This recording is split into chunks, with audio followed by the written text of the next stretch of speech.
Welcome to the Tea with the Masters podcast, featuring 3 of the world's leading martial arts experts: the warrior, world-breaking champion, holder of multiple world records, professional teacher, mentor, and World Martial Arts Congress representative for the Republic of Ireland, Dai Sifu Keith Fanning; the scholar, author, speaker, mentor, business coach, life coach, and president of the USA Hapkido Union, Grandmaster Richard Hackworth; the philosopher, author, language culture, and leadership development teacher, and spokesmodel for the World Martial Arts Congress, Instructor Ma. This show is sponsored by World Martial Arts Media. The world's leader in martial arts education, information, and entertainment.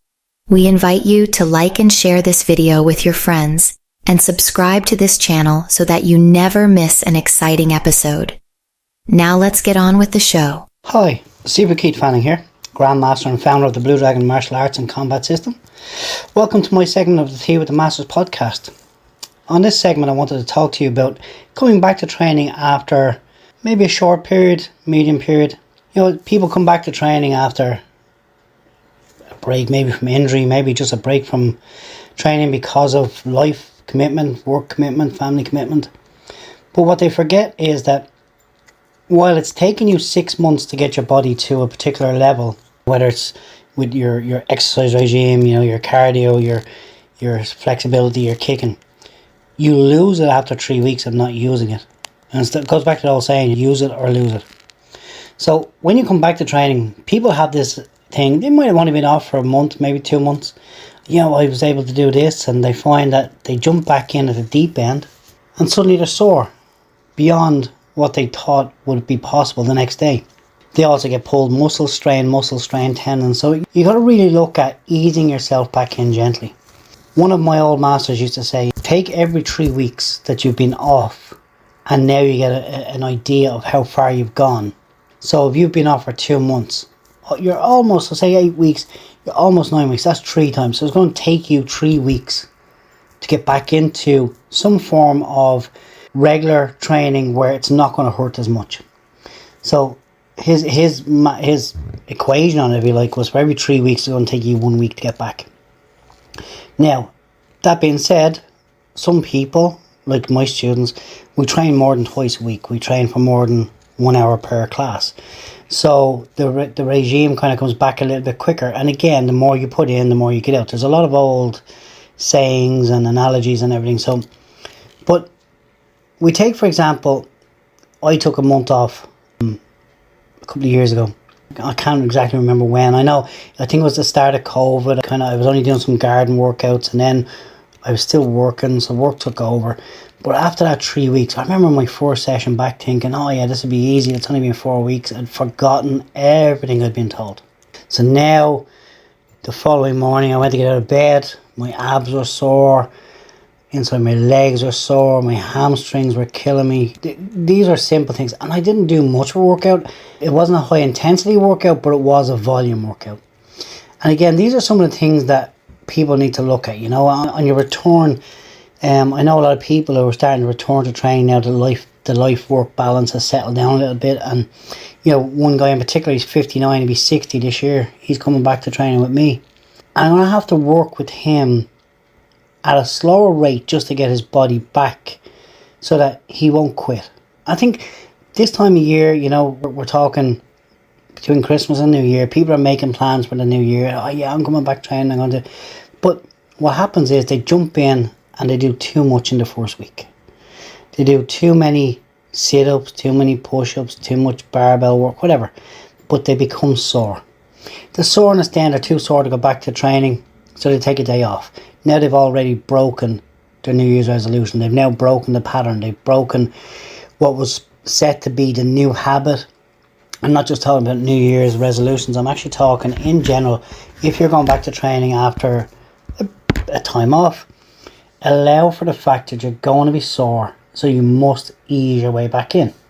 Now, in previous podcasts I've talked about when you're stiff, you don't necessarily stretch, you warm up. If you try and stretch a stiff muscle, you're going to do a bit of damage. You're going to cause micro tears. You're going to cause issues in the tendons. You're going to cause a little bit if you're only coming back. So you ease your way back in. You warm up. Put the extra time into warming up your legs. Put the extra time into warming up the muscles. Light movement. Light, for me personally, so this guy coming back, he's going to be doing a lot of mobility work just to make sure that his hips and his tendons, everything's going to work the way it needs to work to get him to where he wants to be and get him to his goal. So I'm just going to pick him for a moment on this one, because he hasn't trained in a couple of years. Since he's trained, he put on a lot of weight, then he lost a lot of weight. Now we got to look at the tension his body has been under by carrying stress from work, stress from home, stress. You don't think that you've got stress, but stress is there. Did I do the job good enough? Am I doing good enough at home? My kids, my wife happy? There's endless amounts of stress that are upon us that you don't realise are there. So they cause a factor. These factors can become overbearing on muscles and tendons because you bring them into your everyday life. You don't realise you're tense and stiff because you've had a bad day at work or whatever. But if we do gentle bodyweight squats, even TRX squats, all these things that will help the body to start being supple again, being able to move again. Again, one of my masters, we used to do step work. So you'd start off on a 9-inch step, then you go up to a 12-inch step, then you go up to an 18-inch step, and so on. But these step work, they were not really a compound exercise, but they were an exercise to get your muscles used to going up and down, up and down, up and down, taking light impact. Rather than jumping straight in, doing a lot of skipping or a lot of jumping jacks or star jumps, you were really, really working. And that sounds strange, but you've got the time, you have to start easing your way back in, make it enjoyable. I think that's one of the things too. If you go back on your first or second workout and you go all in and you're trying to sweat and you're trying to get everything out there, you don't enjoy it. Whereas if you find a love for it, you enjoy it, you're making it work nice and gently, get the blood flow, make sure the blood is flowing, make sure you break the first couple of beads of sweat. Now it's time to start putting in that little bit of extra effort. So once you put that little bit of extra effort in, and again, you can gradually, when I've done students in the past, and again, what I'll be doing with this guy in the new year is, say for instance, we start off, he can do six push-ups. I'm just going to pick a silly number, 6 push-ups. Well, the next workout, I want him to do 7. The next workout, I want him to do 8. And we're going to build, and eventually he can do 20, 30, 40, whatever happens to be that he wants to do or we need him to do. Again, looking at compound movements then, adding in some barbell work, adding in some extra weight for him. I personally love kettlebells, mace bells. I love all that kind of stuff because they make your body in a free range motion. Anyway, as I said, hopefully everybody's had a great holiday season. Hopefully you're making your plans for the new year. Positive starts, but remember, if you are only returning to training after a prolonged period off, go easy. Don't be too hard on yourself, because every 10 squats or every 10 push-ups that you do is more than you've done in the last period of time. So, pat yourself on the back. Get in there. Go easy. Make it happen. Make it last. And if it is a New Year's resolution, remember, most New Year's resolutions fail in the first 30 days. So try and make it past that. Make it enjoyable. Thanks for listening, folks. Anybody's got any questions, please look me up.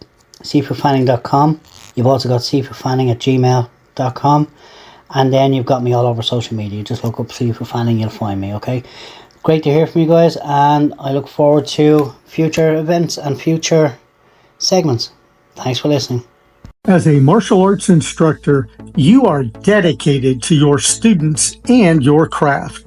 But let's face it, your body wants sleep, your mind wants money, and your heart wants more time with your family. With the World Martial Arts Marketing Program, you can have it all. Our unique system is designed to help you grow your school, attract new students, and increase your revenue. Our proven strategies will help you optimize your online presence, streamline your operations, and create a thriving community around your school. so you can focus on what you love most, teaching martial arts and spending quality time with your loved ones. Join the World Martial Arts Marketing Program today and discover how we can help you achieve your goals. Hello, I am Richard Hackworth. I am the USA Director for the Korean Martial Arts Instructors Association and the USA Director for the World Martial Arts Congress. I am also the host of the annual Hapkido Instructors Course and Conference in the USA, sanctioned by the USA Hapkido Union and the Korean Martial Arts Instructors Association. Over the years, I have earned the reputation of being a scholar of the history, culture, and traditions of the Korean martial arts. I hope that you will find my part of the show informative and educational. This part of the show is sponsored by usahapkidunion.org. Today's topic is why we must have a balance between the mind and body as martial artists. Martial arts are a great way to improve your physical fitness, but it can also be a great way to improve your mental and emotional health. In fact, many martial arts instructors believe that the mind and body are interconnected, and that you cannot truly achieve success in martial arts without a balance between the two. Here are some of the reasons why it is important to have a balance between the mind and body as a martial artist. Improved focus and concentration. When you are training in martial arts, you need to be able to focus on the task at hand. This requires a great deal of concentration, as you need to be aware of your surroundings, your opponent, and your own body. Over time, this can help you to improve your focus and concentration in other areas of your life as well. Increase self-confidence. Martial arts can help you to develop a greater sense of self-confidence. This is because you will be learning new skills, facing challenges, and overcoming obstacles. As you progress in your training, you will begin to see yourself in a new light, and you will develop a greater belief in your own abilities. Reduce stress and anxiety. Martial arts can be a great way to relieve stress and anxiety. When you're training, you're able to release endorphins, which have mood-boosting effects.